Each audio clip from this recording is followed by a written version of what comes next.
Shalom Chavarim, and welcome to the Jewish Road podcast. My name's Matt. Hi, I'm Ron, and we are here to bring some great discussion this day. Is that what we're doing? I think. I felt like you were kind of just going for it as you were coming out one word at a time, not sure where that whole thing was going. Yeah, well, I got it all together. It's one sentence. There you go. Well, you made it eventually. All right. Welcome to this episode. And what we wanted to do is we've been talking a lot. We've been at this. We're virtually nonprofit pros at this point, right? We've been doing this for 2 full years. Yeah, and we're living up to that too. That's exactly right. And I'd say that a couple years later, we actually talked to somebody yesterday. He said, you know, you're further along than you think. And we both looked at each other and said, really? How is that possible? Yeah. But we are. And as we've been talking about this, there's some things that have been and become sticking points for how we talk about what we're doing. And I think that if we're going to really put on paper, like, what is it that we're doing at the Jewish Road? Who are we? Who are we trying to reach? What's the story? What's the message that we're trying to get out there? I think this was all in our heads, but the more we talk about it, and we're now 60 plus episodes in on the podcast, we've been dozens and dozens of blog posts and lots of talks at churches and conversations with people. It's how we talk about this, as I struggled to get this out, is really talking about me. Yeah, well, you know, gotta find a. Well, we want to put in front of the people the things as we have been going along. We want to give a sense of where this rocket ship is going. Oh, rocket ship! I've heard this before because. Where are we if we are in the world of astronomy and space exploration? Yeah. Where is the Jewish Road? Yeah, well, we were just talking about this yesterday. Yeah. Well, I think we have lifted off the launch pad, and it didn't blow up. And we are headed upwards. And I think we're at the point of getting rid of that first stage rocket and going into higher orbit right now, and we just want to be able to talk to people about where we've been, where we are, and where we're going. You know what I saw the other day? And I wouldn't have known what it was, except somebody told me about it. I looked up in the sky. I was with Marilee, and we looked up in the sky, and there was a whole train of lights. It was satellites, but it was Elon Musk and his Starlink. Wow. Have you heard about the Starlink thing? Yeah, I heard about it. I mean, he has these like rockets, and there's like, you know, all this like space stuff flying all over the place. Every once in a while, you see something, you wonder, is that a shooting star? But really, it's like a satellite that's up there, right? Yeah. But if you see Starlink, it's a train. It was like 12 lights that were all connected together, flying across the sky. It was the most surreal, crazy. I thought it was a UFO. I know a lot of people are talking about that these days, but all that to say, that was a lot to say. And here's the point. Yeah. This is where I'm trying to go, is Good, that... I'm glad there's a point. I know, I'm looking for it again. But what we're trying to do with this liftoff, we have launched as a ministry, but we really want to be in orbit. And we want this message to be going around. And not that this message is something that we necessarily own, but this is something that's been clarifying for us. And I think it's been clarifying to Christians we've talked to. And I think it's been clarifying even for the Jews that we've talked to. When we've said, like, there's this division, there's a separation. Yeah. I think it started to crystallize for us when we came to the point of looking at all of this as a 2-act play. Yeah. And so if you're just joining us, if this is the first episode that you've ever heard, congratulations. Hopefully this will be a good one. If not, then go back and listen to the other ones, because there's probably some better ones out there. But it's confidence. It's lots of confidence. We're throwing it out there. But let's just talk about who we are as the Jewish Road, and kind of draw a line in the sand and be able to say, this is who we are and how we want to talk about this. Does that help? Yeah. Okay. Yeah. I think, as we're talking about that, I think we have really kind of a unique mission. This is what we hear from everybody who, we have an opportunity to share with, that, wow, we had never thought about it that way. And so before. When we say this, we say that what we do and how we talk about what we're doing is like a 2-act play. So how does that first act start out? Yeah. Well, it's as if the Jewish people, all the Jewish people in the world, bought tickets to a 2-act play. And they went in and they saw the first act. It was great. At intermission, they got up, went out to the lobby, got a drink, and went home. And that's it. Meanwhile, all of the Christians in the world, they get tickets to the same 2-act play. They get there a little bit late, and so they missed the first act. They're taking the time getting in. They get a drink. They pass by the Jews in the lobby. The Jews are on their way out. The Christians are on their way in, and they see Act 2, the second act of the play. And they watch the whole thing. And the tragedy is that neither group has really seen or heard the whole story. Yeah, and not only that, but neither group has seen each other since. Yeah. And so I think of things in terms of story and this great drama that is unfolding in front of us, the great drama that we are a part of. And we have to look at this story, both past, present, and future, and really how they all kind of come together. But as you look at this, what's central in every great story is there is a central figure. There is a hero that we're rooting on, and getting clarity about who that character is really important. Yeah, and so what we are doing basically is we're acting as a guide to bring you to that person, right? That's right. And we want to bring the Jewish people and we want to bring Christians together by really unveiling the real identity of Jesus as the promised Messiah of Israel. Yeah, and we do that coming really from a perspective and an understanding of both Jewish and Christian perspectives. We get to stand in the middle of this, and we've seen both acts of the play, and we really get to serve as a bridge, and we want to be able to facilitate meaningful dialogue and bring together unity where we might say, well, no, that's your part of the play, that's my half. It's interesting because we have both groups saying, well, my part's enough. Yeah. I don't need to see the other part. I don't need the whole story. Or even worse, that part over there is over and done with. So we're in the middle. We stand in the middle, as you said, because we're Jewish and we're believers in Jesus, Yeshua, the Messiah. Yeah. And so we can hopefully bring some of that perspective to both groups. Yeah. And so when we look at this, I think that the biggest problem that we face when we look at this, and the thing that really has to get straight, is Jesus. Yeah. The church, the Christians, they say his name is Jesus. Yeah. The Jewish people they talk about a Messiah, but they would never say that Jesus is the Messiah. And then you and I, we're in this like other category that is, we call him Yeshua. Yeah. And we call him, he's also the Messiah and he's also Jesus. But it's really a problem of mistaken identity, that no one, neither the Jews or the Christians, see Jesus for who he really is. Who he is. Yeah, right. And so Jewish people and Christians alike have this same problem, but coming from opposite directions.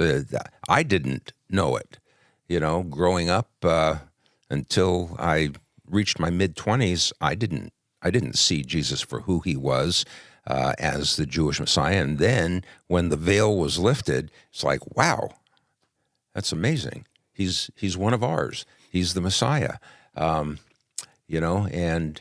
it was like, well, this is a lot different than the Jesus I saw from all of my friends out there, who went to church, who were, Christians. Yeah. At least they said they were Christians. Well, and that's because in the Christian world, in the Christian context, Jesus is really stripped of his Jewishness.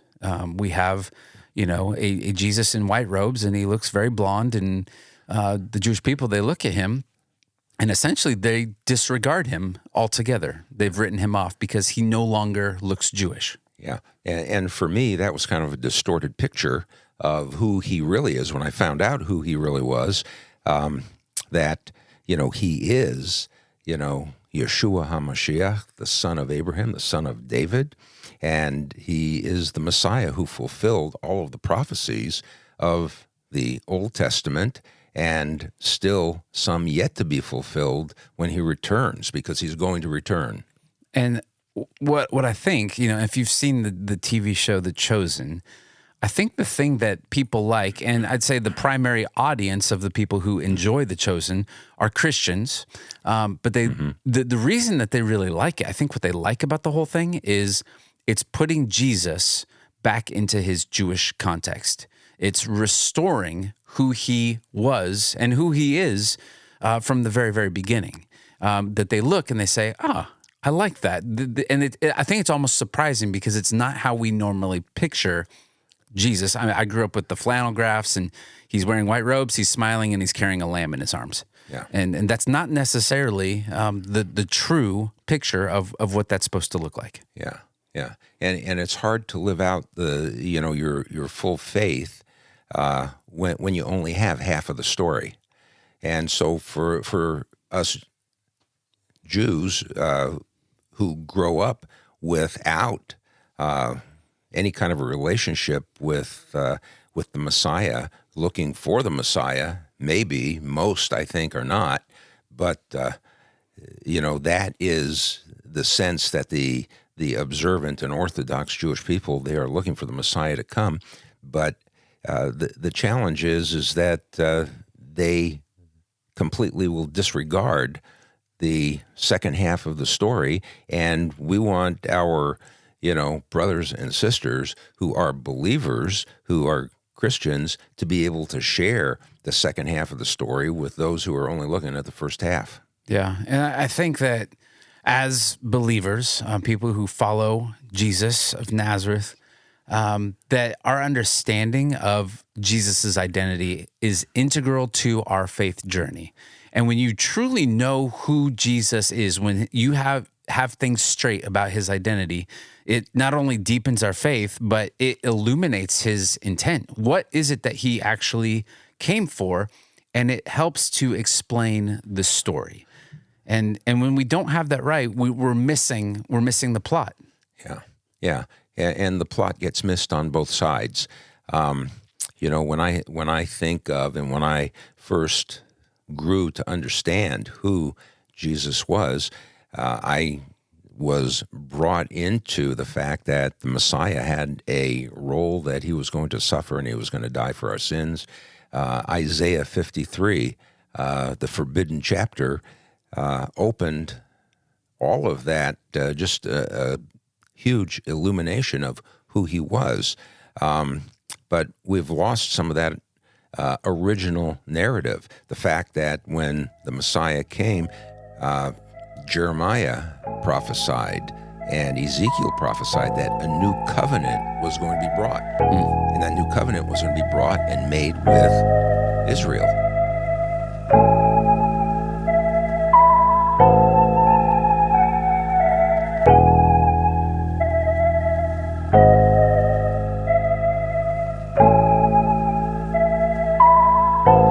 It's important to know, I think, especially as we're living in these last days, that there will be two questions that we will be accountable for knowing at the end of the age. One question is, who do you say that I am? And it's that question that Jesus, he takes his disciples and they go up to Caesarea Philippi and he says, who do you say that I am? But the other question is, how did you treat and love my people? And every calendar day that ticks by will continue to force the urgency of those questions. And so where I think most Christians answer that first question correctly, many are largely unaware of just how deeply connected that second question is to the heart of God. Yeah, and I think there's a tremendous responsibility for all who know the Lord to be able to share that. And, we can go all the way back even into the book of Esther.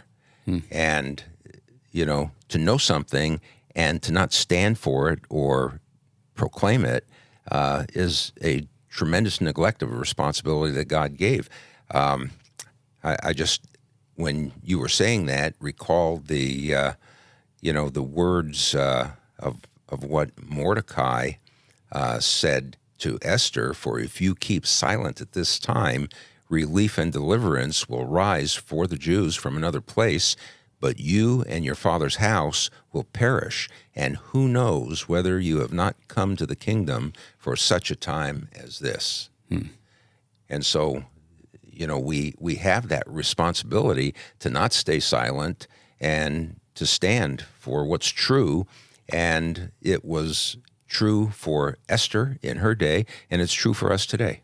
That's right. Yeah. I mean, when you ask the questions of like, why this ministry, why now, why is this timely and relevant for the time that we're living in right now, along those lines of for such a time as this, we can't just dismiss that as some Old Testament reference from a Jewish Uncle Mordecai to a Queen Esther, that it was not a one-time statement that was given to Queen Esther, but with every generation that comes and goes, God, who is the author of the original story, is determined to move the plot forward with anyone who is willing to partner with him in it. And so that's where we think that God has given us this vision for this ministry, the Jewish Road, for this generation and for this moment in time.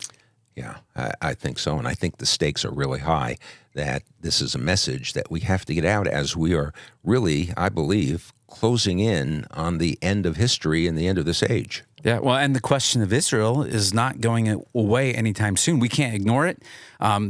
Just go online or watch the news for 30 minutes, and it screams from headline news. It cries out from the pages of the Bible. And if eternity is written on our hearts, then the restoration and the salvation of the Jewish people is the through line to the faithfulness of God. And so we have to be able to look and to restore this message. And I think in many ways, the bride has lost her way. Over the last 2,000 years, the American church has lost the plot, forgetting what this originally was about, was a chosen people. And not only was it about a chosen people, but is still about a chosen people. Yeah, and when we talk about such a time as this, it's not just a quote from Esther that we're talking about. This is really a divine mandate that God gives that is supposed to be renewed with each generation. I look at that in two ways.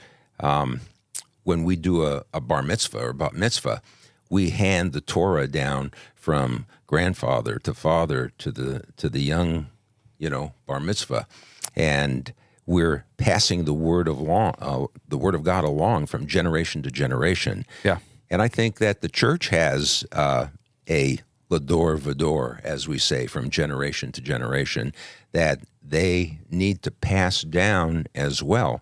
And the other way I think of it, when I taught history in high school, I taught U.S. history, government, all of those things.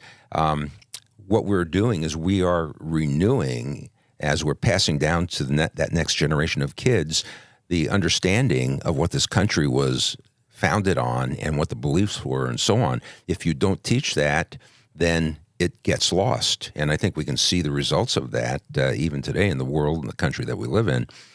So this is an important mandate that we need to pass this along, that this is a Jewish Messiah who brought a Jewish covenant, and the Jewish people need to understand this as well as the Gentiles.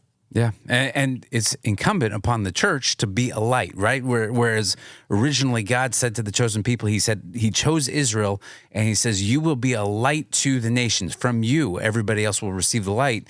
Israel neglected its duty, and so he says, I'm going to give this to the church. And now the church is going to be a light and to shine that light back to the Jewish people, and there's going to be a restoration.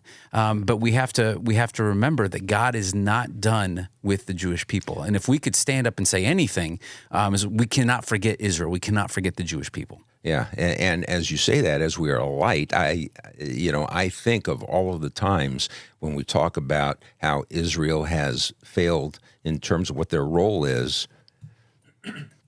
I think that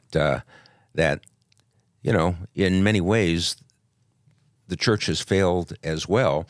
But I look at the prophet Ezekiel, for example, and in so many verses in there, he is constantly saying to Israel that he is bringing him through all of these situations and disciplines so that you will know that I am the Lord. And he comes to one point in the book of Ezekiel. I think it's about chapter 36 or 37, where he says, I'm bringing you back into the land, and I'm not doing this for your sake, but I'm doing it for the sake of my holy name, which you profaned among the nations, that when I do this, you will know that I am the Lord, and the nations will know that I am the Lord. That's right. Yeah. Yeah. Well, this is the call. This is why we're doing this. And, one of the things that we talked about, and I think, did this come from Eric Metaxas's book, Letter to the American Church? Was that where we were talking about it? Did he talk about during World War II in Germany, as the trains are carrying the Jewish people to their death in the concentration camps? Yeah. Was Eric the one that talked about that? Yeah, I think he did. I think I've read it in a couple of places, but I believe he did. And yeah, in some places, a church may have been built and not too far from a railroad track, and when the train would pass by, obviously there would be Jewish people in the boxcars screaming for help. And what Eric said, I believe it was him, that the church would sing louder to drown out the cries. That's not what we're supposed to do. The church in Germany lost its way, and we want to be a strong body of believers today that reaches out to all people.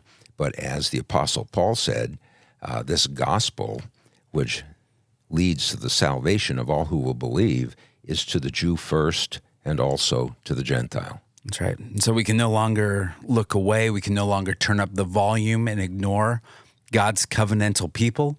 I think the age of this end of the age demands it, and I think the end of the story counts on it. And so our mission and what we are set out to do here at the Jewish Road is to prepare and equip the church for when that day comes. The end of the persecution of the Jewish people has not yet been told. That and there's still more persecution to come, and for the church as well. And Zechariah says that in the last days, during the time of the tribulation, 2/3 of Israel will perish. So if we save, any of the Jewish people today, they won't be a part of that 2/3. Maybe the number of that percentage will be smaller. Well, you look at, even just what was lost in the world during the pandemic is nothing compared to what will be happening in the end days. But our mission is really to prepare and to equip the church for when that day comes. Really, in the end, we know, as many as there are critics of the church, we know that one day the church will be ready and watching and radiant and splendid is the picture of the bride at the end of the time. But what's at stake is that the Jewish people, they need to recognize that Yeshua, that Jesus is for them, not just for everybody else. Yeah. And what's at stake for the Christian community is that we do not want them to get to the point where they have been successful in reaching the world, going out to the very ends of the earth in this great commission, and somehow miss in the process of doing that Jesus' biological family. Yeah. We want to keep that foremost on the front of everybody's minds and hearts. Yeah. And I think the scripture really to keep in mind for Christians, for believers today, and also a great text to be able to share with your Jewish friends is in Jeremiah 31:31, where he says, "Behold, the days come, saith the Lord, when I will make a new covenant with the house of Israel and the house of Judah, not according to the covenant that I made with their fathers in the day that I brought them by the hand out of the land of Egypt, my covenant which they broke, although I was a husband unto them, saith the Lord." And so, for the church to wrap themselves around that prophetic word that was given some 600 years before the Messiah, Jesus, was even born, to understand that in that way, that covenant is made with Israel, and for the Jewish people to understand that this covenant was prophesied, that it was going to come, and it's not going to be like the law. It's going to be different. It's going to go in the heart. So just tremendous truths all over the place to be able to share. And it's with that we say that is the goal. That is the mission. That is what we are about here. And we are doing that through, number one, just talking to you right now, having this podcast. We are 60 plus episodes into this venture and continue to talk. We're putting out blog posts. We're speaking in churches. We're taking trips to Israel. We're working on a book that's going to come out next spring. And so all these ways are working, and how we want to be able to take this message and let it orbit and let it go out there and broadcast to the ends of the earth, so that both Jew and Gentile would be living out, know the story that we find ourselves in, and live that out according to the glory of God. Yeah, and we are getting a tremendous response from people who are following now. Yeah, it's unbelievable. all from We're supposed to believe these things, but yeah, it's just you're out there. Hi, thanks for listening. All right, well, yeah, that's it. We want to just kind of draw a line in the sand and say, hey, that's who we are, that's what we're doing, and that's what we're about. And with that, thanks for listening. Get the word out, help us, join us in this process, and continue to support and listen and get the word out so we can continue to do this work. So until next time, I say, Shalom Shalom Yerushalayim, which means pray for the peace of Jerusalem. Shalom. Shalom.